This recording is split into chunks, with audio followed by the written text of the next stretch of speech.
శ్రీకాకుళ పీఠానికి ఈనాడు డీకన్లుగా ఎన్నిక చేయబడినటువంటి గుంట ప్రదీప్, గుణశీలన్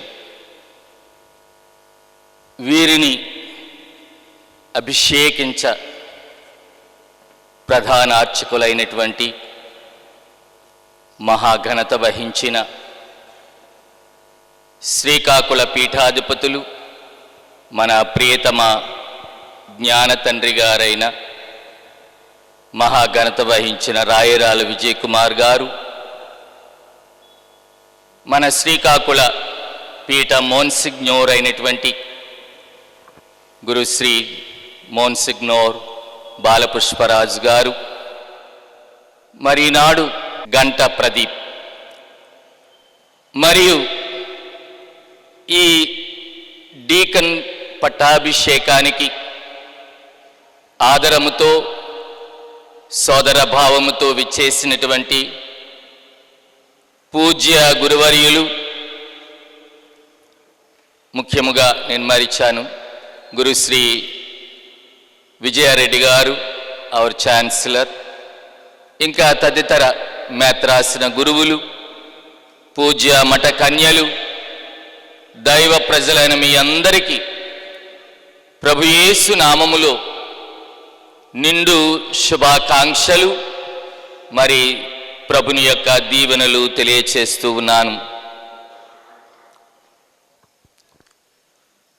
నిన్న గురుత్వ అభిషేకము పరమ పవిత్రమైనటువంటి ఒక దేవద్రవ్యానుమానము, అది ఎంతో పూజ్యనీయమైనది. నిన్నటి రోజు ఇదే సమయములో మన జ్ఞాన తండ్రి ఇద్దరు గురువులని, ఇద్దరు డీకన్లను గురువులుగా అభిషేకించారు. మరి ఈరోజు డీకన్ పట్టానికి ఈ ఇరువురు అభ్యర్థులను ఎన్నిక చేసి అభిషేకించబోతూ ఉన్నారు. అయితే డీకన్ అన్నటువంటి మాట లేదా పరిచారకులు, ఇది గురుత్వ అంతస్తుకు చివరి మెట్టు. గురుత్వ అంతస్తు చేరుకోవడానికి ఒక చివరి మెట్టు. అందువలన దీనికి అభిషేకాన్ని మన తల్లి అయిన శ్రీ సభ ఏర్పాటు చేసింది. ఇందులో ఉన్నటువంటి చారిత్రక విషయాలు, ఈ డీకన్ పట్టము ఎలా వచ్చింది, దీని అంతరార్థము పరమార్థము ఏమిటి అన్నటువంటి కొన్ని విషయాలని మనం ఈరోజు పరిశీలించుదాం. పెంతెకోస్తు తరువాత ఆదిమ శ్రీసభలో అపోస్తోలిక శ్రీసభ ఏర్పడింది.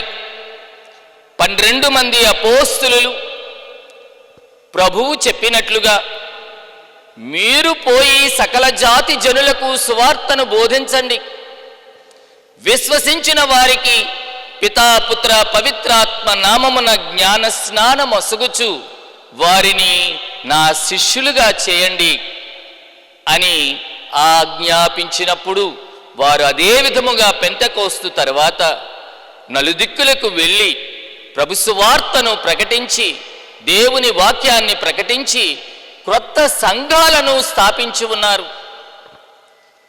ఆదిమ సంఘాలను గురించి చక్కనైనటువంటి వాక్యాలను మనము అపోస్తుల చర్యల గ్రంథము 2వ అధ్యాయము 42వ వాక్యము నుండి మనము చూడగలము. వీరు అపోస్తులుల బోధయందును వారి సహవాసమందును రొట్టె విరుచుటయందును ప్రార్థించుటయందును ఎడతెగక ఉండిరి. అప్పుడు ప్రతి వ్యక్తిపై భయము ఆవహించెను. అపోస్తులుల ద్వారా అనేక అద్భుతములు ఆశ్చర్య కార్యములు జరుగుచుండెను. విశ్వసించిన వారందరూ కలిసి సమిష్టిగా జీవించుచు తమకు కలిగిన దానిలో అందరూ పాలు పంచుకొనుచుండిరి. మరియు వారు తమ స్థిర చరాస్తులను అమ్మి అందరకు వారి వారి అవసరములను బట్టి పంచిపెట్టిరి.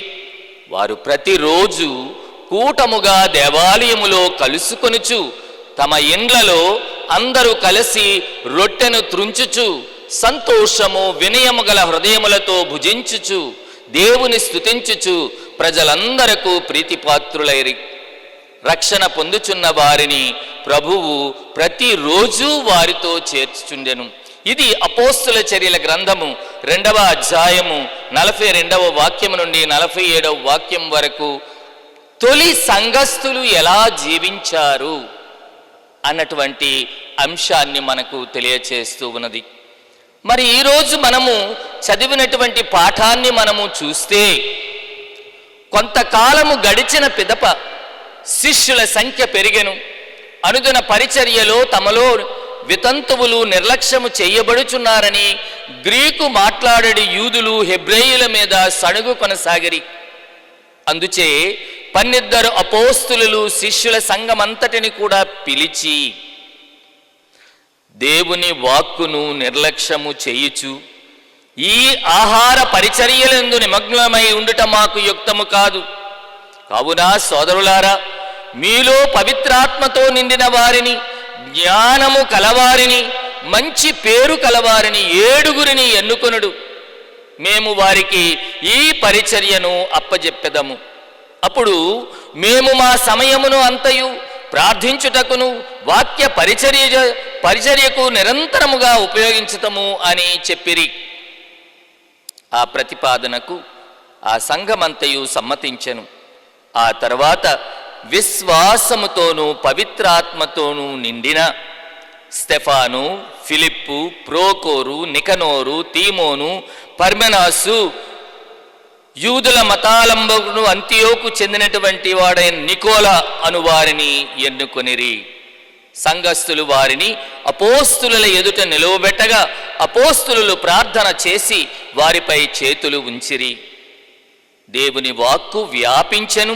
యెరూషలేములో శిష్యుల సంఖ్య అమితముగా పెరిగెను. యాజకులు కూడా పెద్ద సంఖ్యలో విశ్వసించిరి అని అపోస్తుల చర్యల గ్రంథము తొలి డీకనుల గురించి ఈ ప్రస్తావన తెచ్చి ఉన్నది. అంచేత మనము గమనించవలసిన విషయం ఏమిటంటే, తొలి శ్రీ సభను మనము ఇంగ్లీష్లో అపోస్టోలిక్ చర్చ్ అంటున్నాం. అపోస్తుల ద్వారా ఏర్పడినటువంటి సంఘాలలో గమనించండి, ఇక్కడ చక్కనైన వాక్యం ఏదంటే, కావున దేవుని వాక్కును నిర్లక్ష్యము చేయుచు ఈ ఆహార పరిచర్యలయందు నిమగ్నమై ఉండుట మాకు యుక్తము కాదు. అపోస్తులు ఇంగ్లీష్లో ప్రయారిటీ అంటాం. దేనికి ప్రాధాన్యతనిచ్చారు? సువార్తను ప్రకటించడానికి వాళ్ళు ప్రాధాన్యతనిచ్చారు. ఈ దైనందినటువంటి అనుదిన ఆహార సమస్యలు తదితర సమస్యలని వాటిని చూసుకోవడానికి సహాయకులను ఎన్నుకున్నారు. వాళ్ళనే డీకన్స్ అని పిలుస్తూ ఉన్నాం. ఆ తొలి డీకన్స్ కూడా వీరు స్టెఫాను, ఫిలిప్పు, ప్రోకోరు, నికనోరు, తీమోను, పర్మెనాసు, యూదుల మతాలంబకుడును నికోలా అను వారిని ఎన్నుకొనిరి. ఇదే పరిచర్యకు ఈరోజు ఈ డీకన్ పట్టమును పొందినటువంటి వారు సహాయకులుగా, గురువులకు సహాయకులుగా, శ్రీ సభలో సహాయకులుగా వారు ఎన్నుకోబడుతున్నారు. ఈ సంప్రదాయము సాక్షాత్తు 2000 సంవత్సరాల క్రితమే అపోస్తోలిక శ్రీ సభ నుంచి మనకు వచ్చింది. అయితే ఇప్పుడు మనము శుభవార్తలోనికి వెళ్ళి ప్రభువు ఎలా తన్ను తాను సేవకుడుగా ఎంచుకున్నాడు. సోదరులారా, సేవక నాయకత్వమును ఎంచుకున్నారు ఆయన. అదే ఈరోజు మనము శుభవార్తలో, మార్కు శుభవార్త 10వ అధ్యాయము 35 నుంచి 45 వాక్యాల్లో విన్నటువంటిది. శిష్యులలో యోహాను, యాకోబు, జెబెదాయి కుమారులు. వారు సహజముగా అపోస్తుల్లో ఉన్నటువంటి ఒక భావన, అపార్థము కూడా ఏమిటంటే యేసు ప్రభువు రాజ్యాన్ని స్థాపిస్తాడు. ఆ రాజ్యం అంటే లౌకిక రాజ్యం అనుకున్నారు వాళ్ళు. అందుచేత ఆ రాజ్యములో కుడి ఎడమలంటే బహుశా ఈరోజు మాటల్లో మనం చెప్పాలంటే వారు యేసు ప్రభుని అర్థించిన విషయం, మీరు రాజు అయితే నాకు ఒక హోమ్ మినిస్ట్రీయో, ఫైనాన్స్ మినిస్ట్రీయో, లేకపోతే ఇంకొక మినిస్ట్రీయో ఇమ్మని వీళ్ళు ప్రభువుని అడగడానికి వెళ్ళారు. అర్థమైందా? పదవుల కోసం వెళ్ళారు. ప్రభువు చాలా చక్కగా ఈరోజు చెప్తున్నటువంటి విషయం ఏమిటంటే, మీరు కోరినదేమయో మీరు ఎరుగరు. నేను పానము చేయు పాత్ర నుండి మీరు పానము చేయగలరా? నేను పొందబోవు బప్తిస్మమును మీరు పొందగలరా అనెను. పాపం వాళ్ళకి ఒక విధంగా చెప్పాలంటే ఒక అమాయకత్వము, యేసు ప్రభుని యొక్క ఆ పరిచారకత్వాన్ని అర్థం చేసుకోలేని మనస్తత్వం ఉన్నందువలన మేము ఎంతసేపు అలా అనుకున్నారు, ద్రాక్షరసం తాగడం అనుకున్నారు. వాళ్ళు అవునని చాలా ధాటిగా చెప్పారు. యేసు వారితో, నేను పానము చేయు పాత్ర నుండి మీరు పానము చేసెదరు, నేను పొందబోవు బప్తిస్మమును మీరు పొందెదరు, కానీ నా కుడి ఎడమల మిమ్ము కూర్చుండబెట్టినది నేను కాదు, నా తండ్రి ఏర్పరిచిన వారికే అది లభించును. సోదరులారా, దైవ పిలుపు అనేటువంటిది మనం కోరుకుంటే వచ్చేది కాదు. ముందది దేవుని యొక్క వరము. ఏది ఎవరికి ఇవ్వాలో అన్నటువంటిది అది దేవుని యొక్క ఇష్టము. దానిని మనం ఎప్పుడూ కూడా గుర్తించుకోవాలి. ఊరికే అరులు చాచినందువలన ఏది మనకు లభించదు. ఆతృత పడిపోయినందువలన మనకి అది మనము ఏదో కలలు కానీ కోరుకొని గాలిలో మేడలు కట్టుకొని, ఓ దేవుడా నాకు అది ఇచ్చేయి అని గాలిలో మేడలు కట్టుకుంటే అవి శిథిలమయ్యే అవకాశాలు ఉన్నాయి, కలలు కల్లలయ్యే అవకాశాలు ఉన్నాయి. ప్రతీదీ కూడా ఆయన చిత్తము సంకల్పమును అనుసరించే జరుగుతుంది. నీవు ఆతృత పడినందువలన, నీవు ఆశించినందువలన, నీవు కోరినందువలన ఏది జరగదు. ప్రియమైనటువంటి సహోదరి సహోదరులారా, పరలోక జపంలో యేసు ప్రభు పరలోక జపము నేర్పించినప్పుడు ముందుగా ఆయన చెప్పినటువంటి మాట ఇది గుర్తుపెట్టుకోవాలి మనం అందరము కూడా. పరలోకమందుండడు మా యొక్క తండ్రి, మీ నామము పూజింపబడునుగాక, మీ రాజ్యము వచ్చునుగాక, తర్వాత మీ చిత్తము పరలోకమందు నెరవేరునట్లు భూలోకమందును నెరవేరునుగాక. సర్వవేళ సర్వవస్థలలో కూడా ప్రియమైనటువంటి సహోదరి సహోదరులారా, అత్యంత క్లిష్టమైన కష్టమైన పరిస్థితులలో ఒలివేతు తోపులో రక్త చెమట చెమర్చినప్పుడు, యేసు ప్రభువు ఎదర సిలువ ప్రత్యక్షమై ఉన్నప్పుడు, సిలువ మరణము ఆయనకు ఎదురు చూస్తూ ఉన్నప్పుడు ఆయన ఆడినటువంటి మాటల్ని మనము గుర్తించుకోవాలి. తండ్రి, సాధ్యమైతే ఈ పాత్ర నా నుండి తొలగిపోవునుగాక, తీసేయి తండ్రి, ఈ కష్టాలు నాకెందుకు, ఈ పాత్ర నాకెందుకు, అయినా నా ఇష్టము కాదు నీ ఇష్టమే నెరవేరునిమ్ము. ఈరోజు అభ్యర్థులు కూడా వారు పీఠాధిపతుల చేతుల్లో చేయి వేస్తారు. పీఠాధిపతుల ముందు వాళ్ళు సాగిలపడి సాష్టాంగ నమస్కారాలు చేస్తారు. సంపూర్ణమైనటువంటి అంకిత భావము, సంపూర్ణమైనటువంటి ప్రభువునకు దాసోహం అవ్వడము, ఇది ముఖ్యమైనటువంటిది జీవితంలో. ఒక గురువుకైనా, ఒక కన్యకామనికైనా, క్రైస్తవునికైనా సరే ముఖ్యమైనది దేవునికి దాసోహమై జీవించడము, దేవుని చిత్తమును అనుసరించి జీవించడము. ప్రభువు ఈరోజు ఒక్క మాట చెప్తున్నారు సోదరులారా, ఇది చాలా చాలా ముఖ్యమైనటువంటి మాట. ఎలయనా మనుష్య కుమారుడు సేవించుటకే గాని సేవింపబడుటకు రాలేదు. ఆయన అనేకుల రక్షణార్థము తన ప్రాణమును ధారపోయుటకు వచ్చెను అని ఈరోజు చాలా భావగర్భితమైనటువంటి వాక్యం ఇది. ఆయన ఏనాడు కూడా పదవులు ఆశించలేదు. సోదరులారా, ఒకప్పుడు మేము అందరము కూడా కరుణామయుడు సినిమా చూసాం. కరుణామయుడు సినిమాలో యోధ ప్రభువునకు ఒక ఆలీవు ఆకులతో కిరీటమును చేసి, ఆ కిరీటాన్ని నీవు యూదుల రాజువు, రాబో సామ్రాజ్యాన్ని నిర్మించబోతున్నటువంటి యూదుల రాజు అని శిరమ మీద పెట్టినప్పుడు 2 సార్లు ప్రభు తిరస్కరించారు. ఆయన ఇక్కడ చెప్తున్నారు, ఈ మాటలు మనం జాగ్రత్తగా గమనించాలి.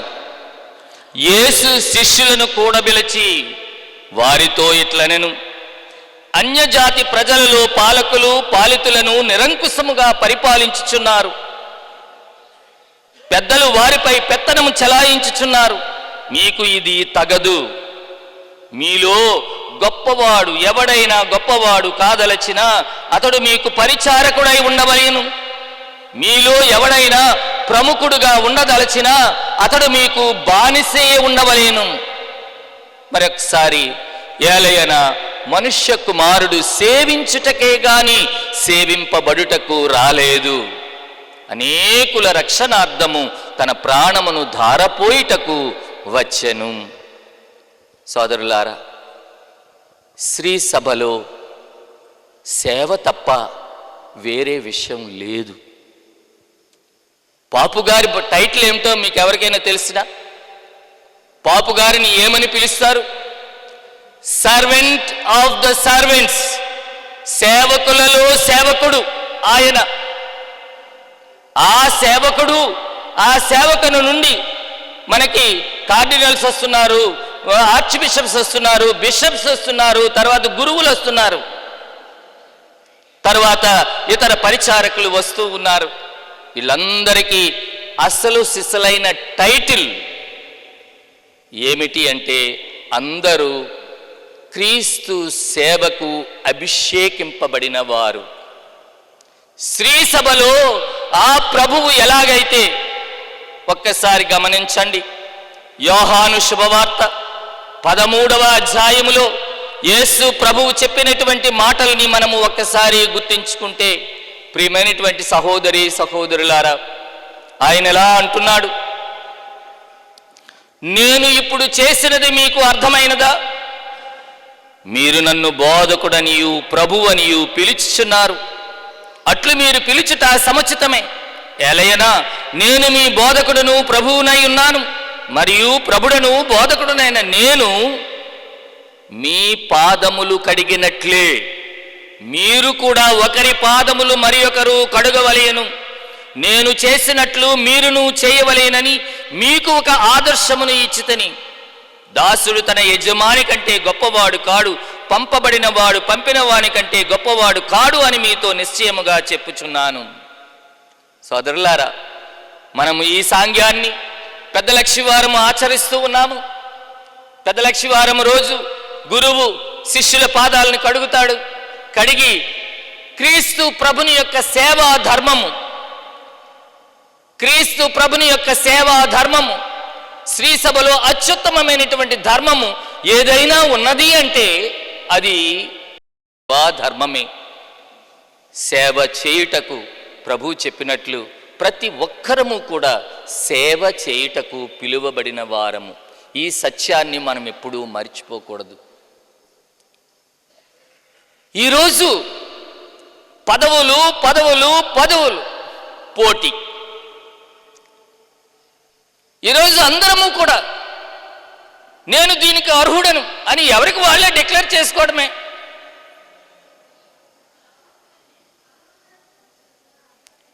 ప్రతి ఒక్కరము కూడా అధికార వ్యామోహం అంటున్నాం. అది ఈ అధికార వ్యామోహానికి, ఈ శోధనకు ఈరోజు తలవొగ్గిపోయి మన యొక్క శ్రీ సభలో ఈ పోటీ తత్వము పెరిగిపోయి నానా రకాలైనటువంటి సమస్యలు, లేనిపోని సమస్యలు ఉత్పన్నమవుతూ ఉన్నాయి. ఇది అవసరమా? అసలు పిలుపు యొక్క పరమార్థంలోనే ఉన్నది సేవ కోసం మనం పిలువబడ్డాము. ప్రభు చెప్తున్నారు, మీరు పోయి సకల జాతి జనులకు సువార్తను బోధించండి. ఇది ప్రథమ ధర్మము. మనం అపోస్తుల చర్యల గ్రంథంలో చూసాము. ఈ అపోస్తులు తర్వాత వారు ఎన్నిక చేసినటువంటి ఈ డీకన్లు వారు ముందు సువార్త సేవలో ఉన్నారు కాబట్టి దేవుని వాక్యము ప్రబలింది. దేవుని వాక్యం ప్రబలినందువలన అనేక మంది శిష్యులు ఏర్పడ్డారు. ఆ శిష్యులు ఏర్పడిన తర్వాత వారి నుంచి యాజకులు కూడా ఏర్పడ్డారు. అందువలన ప్రియ సహోదరి సహోదరులారా, పునీత పౌలుడు తన జ్ఞాన పుత్రుడు అయినటువంటి తిమోతికి రాస్తూ ఆయన చెప్పినటువంటి ఈ మాటలు మనకెంతో శిరోధార్యమైనటువంటి మాటలు. అట్లే సంఘ పరిచారకులు మంచి నడవడిక గలవారై, రెండు నాలుకలు కలవారు కాక కపటము లేనివారు కావలేను. త్రాగుబోతులు కాని అత్యాశ కలవారు కాని కారాదు. నిర్మలమైన అంతఃకరణముతో విశ్వాస పరమరహస్యములను అంటిపెట్టుకుని ఉండవలేను. మొదట వారు పరీక్షింపబడవలేను. దోషరహితులైన ఎడల వారు పరిచారకులుగా నియమింపబడవచ్చును. చాలా చక్కగా స్పష్టంగా చెప్పారు. గుణము శీలము, గుణము శీలము, ఇంగ్లీష్లో క్యారెక్టర్ అంటారు. తల్లిదండ్రులారా, ఈ విషయాన్ని గుర్తించండి. పిల్లలని ఈరోజు చక్కనైనటువంటి గుణశీలములతో పెంచవలసినటువంటి బాధ్యత ఉన్నది. మేము ఇక్కడ ఉన్నవారు ఎవరము కూడా ఆకాశం నుంచి ఊడిపడిపోలేదు. మీ కడుపులో నుంచి వచ్చిన వాళ్ళమే మేము. మీరు జన్మనిస్తే ఇక్కడ ఆ జన్మనిచ్చి పెంచి పెద్ద చేసి క్రమశిక్షణతో దైవ భయముతో దైవ జ్ఞానముతో మీరు మమ్మల్ని పెంచి పెద్ద చేశారు కాబట్టి ఈరోజు ఇక్కడ నిలబడి మీకు దేవుని వాక్యాన్ని చెప్పగలుగుతున్నాము. అందుచేత గొంతెమ్మ కోరికలు దైవ ప్రజలు కోరరాదు. మాకు మంచి గురువు కావాలా, మంచి ప్రసంగికుడు కావాలా, మంచి దైవ సేవకుడు కావాలా? ఆకాశం నుంచి ఊడిపడతారా వీళ్ళందరూ? తల్లిదండ్రులారా, దైవ సంఘమా, గుర్తించండి. ఇదే విషయాన్ని ఈరోజు పునీత పౌలుడు తన జ్ఞానపుత్రుడైనటువంటి తిమోతికి చెప్పినటువంటి మాట. వారు మన కుటుంబాల నుంచే వస్తారు. అందుచేత తల్లిదండ్రులు ఆదర్శప్రాయులై జీవించవలసి ఉన్నది. తల్లిదండ్రుల్లో ఉన్న దుర్గుణాలన్నీ కూడా పిల్లలకు వస్తాయి. తల్లిదండ్రుల యొక్క నడత ఎలా ఉన్నదో అది ఒకసారి గమనించండి. చాలాసార్లు మాకు ఈ స్వామి కావాలి, ఆ స్వామి కావాలి, అలాగుండాలి, ఇలాగుండాలి. ఎక్కడి నుంచి వస్తారు? ఏదో ఫ్యాక్టరీ ఉందా మ్యానుఫ్యాక్చర్ చేయడానికి గురువుల్ని? సామాజిక సంఘ బాధ్యతలను మర్చిపోకూడదు. మీ బిడ్డలను ఈరోజు తల్లిదండ్రుల యొక్క బాధ్యత ఎంతైనా ఉన్నది. ఎందుకంటే ఈరోజు సమాజం ఎలా తయారైంది అంటే, సమాజంలో ఈరోజు నిజానికి ఎక్కడా కూడా తావు లేదు. ఎన్నో మోసాలు, దొంగతనాలు, 10 ఆజ్ఞలకు వ్యతిరేకమైనటువంటి జీవితమే ఈరోజు బాసిల్లుతుంది, వర్ధిల్లుతుంది. కనీసం 10 ఆజ్ఞలను పాటించాలన్నటువంటి చిత్తశుద్ధి, 10 ఆజ్ఞల ప్రకారం జీవించాలన్నటువంటి ఒక నిలకడైనటువంటి నిర్ణయాలు కూడా ఈరోజు లేవు. ఇటువంటి స్థితిలో దైవ పిలుపులు ఎక్కడి నుంచి వస్తాయి? ఇంకా దైవ పిలుపులు రాకపోవడం ఇంకొక కారణం ఏమిటి? అందరికీ ఇప్పుడు క్యారియర్ ఓరియంటెడ్. అంటే నా కొడుకు ఒక ఇంజనీర్ అవ్వాలి, నా కొడుకు ఒక డాక్టర్ అవ్వాలా, నా కొడుకు ఒక పెద్ద మిలియనీర్ అయిపోవాలా. ఇవి ఈ రోజున ఒక గొంతెమ్మ కోరికలు. ఈరోజు ఒక్కరైనా సరే ఇదిగో నా కొడుకుని ప్రేమపూర్వకముగా దైవ సేవకి ఇస్తాను, ప్రభు యొక్క వాక్యాన్ని పరిచయం చేయడానికి, ప్రకటించడానికి నేను నా కొడుకుని ధారపోస్తాను, త్యాగం చేస్తాను అని తల్లిదండ్రుల్లో ఉన్నదా? ఈరోజు ఆత్మ పరిశీలన చేసుకోవలసిన రోజు కూడా. ఇక్కడ చేరినటువంటి ఈ గురువులందరూ కూడా ఆ తల్లిదండ్రుల త్యాగం వాళ్ళు ఎక్కడున్నారు? తల్లిదండ్రులు చేసినటువంటి గొప్ప త్యాగాలు, కష్ట నిష్టాలకు ఓర్చి ఈ బిడ్డల్ని వాళ్ళు పెంచి పెద్ద చేసి, ఇదిగో నాయన దేవుని సేవకు వెళ్తున్నావా, మేము కూడా నీ కోసం ప్రార్థన చేస్తామని ప్రోత్సహించినటువంటి వారే. అందువలన మంచి కుటుంబాల నుంచి, దైవభక్తి గల కుటుంబాల నుంచి, దేవునికి అంకితమైనటువంటి కుటుంబాల నుంచి దైవ పిలుపులు, మంచి దైవ పిలుపులు వస్తారు. వారే మీరు కోరినటువంటి మంచి గురువులు. రేపొద్దున వారే దేవుని వాక్యాన్ని ప్రకటించేవారు. మరి ఈనాడు ప్రియ సహోదరి సహోదరులారా, చాలా సంతోషకరమైనటువంటి ఒక విషయం. వీరఘట్టం విచారణ నుంచి, వనజ గ్రామము నుంచి ఈరోజు గంట ప్రదీప్ రావడం అన్నటువంటిది ఎంతో ముదావహమైనటువంటి విషయం. ఇంకా తమిళనాడు ప్రాంతంలో, తమిళనాడు నుంచి మన మేత్రాసనానికి వచ్చి ఎన్నో విధాలుగా మన పీఠాధిపతులకు, మన గురు విద్యార్థులకు ఎంతో సహాయ సహకారాలు అందించినటువంటి గుణశీలన్ ఆయన తమిళనాడుకు చెందినటువంటి వారు. అయినప్పటికీ వారు చేసినటువంటి నిస్వార్థమైనటువంటి సేవలను బట్టి, ఇంకా మన గంట ప్రదీప్ వారు ఇన్నాళ్ళు కూడా యోహాను గురు విద్యాలయంలో తర్ఫీదును పొంది మరి ఈనాడు వారు డీకన్ పట్టం పొందడానికి సిద్ధమై ఉన్నారు. ఈ బిడ్డలిద్దరూ కూడా దేవుని సేవకు తమను తాము అంకితము చేసుకుని నడుము కట్టుకుంటున్నారు. మరి వీరు చేస్తున్నటువంటి ఈ వాగ్దానములన్నింటినీ కూడా తమ జీవితాంతము గుర్తించుకొని నిజమైనటువంటి క్రీస్తు సేవకులుగా జీవించే భాగ్యాన్ని, అనుగ్రహాన్ని వారికి ప్రసాదించాలి అని ఈనాటి ఈ దివిబలిలో వేడుకుందాము. ఇదే సందర్భములో ప్రియమైనటువంటి సంఘమ దైవ ప్రజలారా, మీ గురువుల కోసం ప్రార్థించండి, మీ పీఠాధిపతుల కోసం ప్రార్థించండి, మీకు సేవలు అందించే ప్రతి గురువు కోసం మీరు ప్రార్థించండి. మీ ప్రార్థనలు అనేటువంటి నేల మీద నడుస్తాడు గురువు. గురువుల్ని కేవలం వేలెత్తి చూపించడం కాదు. దైవ సంఘం ఎలాగున్నది అంటే వేరు లాంటిది. ఈ వేరు కుళ్ళిపోతే ఆకులు ఎండిపోతాయి. జాగ్రత్తగా గమనించండి. వేరు కుళ్ళిపోతే అంటే వేరు భ్రష్టమైతే, వేరు పాప పంకిలమైతే, వేరు చెదలబడితే చెట్టు వాడిపోతుంది, ఆకులు రాలిపోతాయి. మీరే ఆధారము. దైవ సంఘమే, దైవజన సంఘము, శ్రీసభ. ఈ శ్రీసభ పవిత్రంగా ఉన్నప్పుడు మన శ్రీసభలో కుటుంబాలు దైవ భక్తితోనూ పవిత్రతతోనూ నిత్యము కూడా దేవుని యొక్క మార్గములో నడుస్తూ ఉన్నప్పుడు అది 3 పువ్వులు 6 కాయలుగా బాసిల్లుతుంది. ఏటు ఒడ్డున నాటబడినటువంటి చెట్టు వలె అది ఆకు రాలకుండా ఎల్లప్పుడూ కూడా నిత్య కళ్యాణము, పచ్చ తోరణముగా ఉంటుంది. అందువలన సంఘ బాధ్యతలను మనము మర్చిపోకూడదు. వేలెత్తి చూపించే ముందు నా బ్రతుకేమిటి అన్నటువంటిది ఒక్కసారి ఆత్మ పరిశీలన చేసుకొని వేలెత్తి చూపించండి.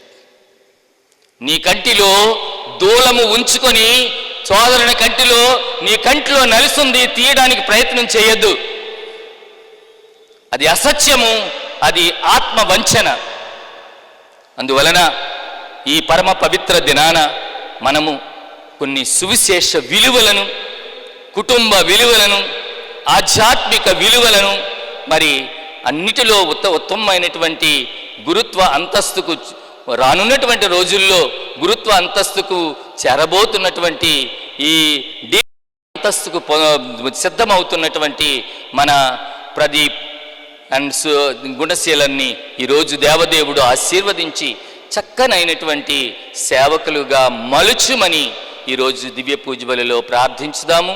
అదే విధముగా మనము వారికి మన హృదయపూర్వకమైనటువంటి శుభాకాంక్షలు, ప్రార్థనలు తెలియచేసుకొని ఆ దేవదేవుని ఆశీస్సులు వారి మీద నిండుగా కురియాలని ఈ దివ్య బలిలో ప్రార్థన చేద్దాము.